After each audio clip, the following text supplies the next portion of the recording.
Rais wa Marekani Donald Trump amezindua rasmi chombo kipya cha kimataifa kiitwacho Bodi ya Amani, kwa Kiingereza Board of Peace, kilichoundwa awali kusimamia na kuimarisha makubaliano ya kusitisha mapigano huko Gaza, lakini ambacho anasema kinaweza kupanuliwa kushughulikia migogoro mingine duniani.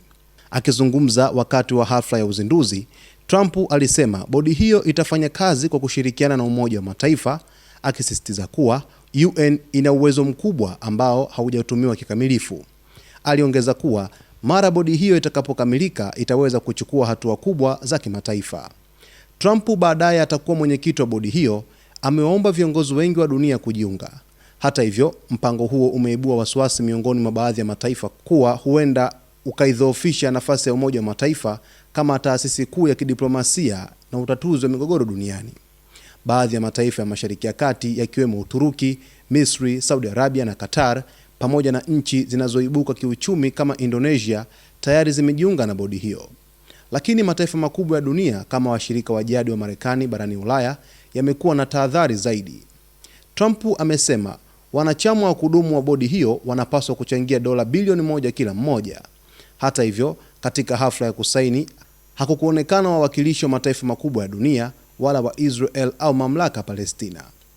Waziri wa mambo ya nje wa Marekani Marco Rubio alisema bodi hiyo inajikita katika kuhakikisha mpango wa amani wa Gaza unatekelezwa kikamilifu, lakini pia inaweza kuwa mfano wa kutatua migogoro katika maeneo mengine ya dunia. Hadi sasa hakuna mwanachama mwingine wa kudumu wa Baraza la Usalama la Umoja wa Mataifa aliyethibitisha kujiunga. Urusi imesema inachunguza pendekezo hilo, huku Rais Vladimir Putin akisema Moscow iko tayari kutoa dola bilioni 1 kutoka mali za Marekani zilizogandishwa ili kusaidia Wapalestina. Ufaransa imekataa kujiunga. Uingereza imesema bado haijafanya uamuzi, huku China ikinyamaza kimya. Uundwaji wa bodi hiyo ulidhinishwa na azimio la Baraza la Usalama la Umoja wa Mataifa kama sehemu ya mpango wa amani wa Trump kwa Gaza. UN imesisitiza kuwa ushiriki wake utakuwa tu katika muktadha wa azimio hilo. Miongoni mwa wajumbe wa bodi hiyo ni pamoja na Marco Rubio, wajumbe wa mazungumzo ya Gaza Jared Kushner na Steve Witkoff, pamoja na aliyekuwa waziri mkuu wa Uingereza Tony Blair. Kushner, ambaye pia ni mkwe wa Trump, alisema awamu inayofuata ya makubaliano ya kusitisha mapigano itazingatia ufadhili wa ujenzi upya wa Gaza na eneo ambalo limeharibiwa kwa kiasi kikubwa, pamoja na kuondolewa kwa silaha za Hamas. Alionya kuwa iwapo Hamas haitavua silaha, mpango mzima wa amani unaweza kushindikana.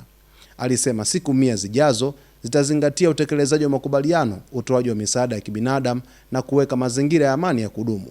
Katika dalili za maendeleo, viongozi wa Palestina wamesema kivuko cha Rafah kati ya Gaza na Misri kitafunguliwa tena wiki ijayo. Hata hivyo, makubaliano ya kusitisha mapigano yaliyokubaliwa Oktoba yamekuwa yakivunjika mara kwa mara, huku Israel na Hamas zikiendelea kulaumiana kwa ukiukwaji na kuzuia misaada. Waziri Mkuu wa Israel Benjamin Netanyahu amekubali mwaliko wa kujiunga na bodi hiyo. Kwa upande wao, makundi ya Kipalestina yameunga mkono mpango wa Trump na kuidhinisha kamati ya mpito ya kusimamia Gaza chini ya usimamizi wa bodi hiyo. Hatua zinazofuata zinahitaji kushughulikia masuala mazito ya muda mrefu, ikiwemo usalama wa Gaza, udhibiti wa eneo hilo, kuondoka kwa jeshi la Israel na kuvunjwa kwa silaha za Hamas.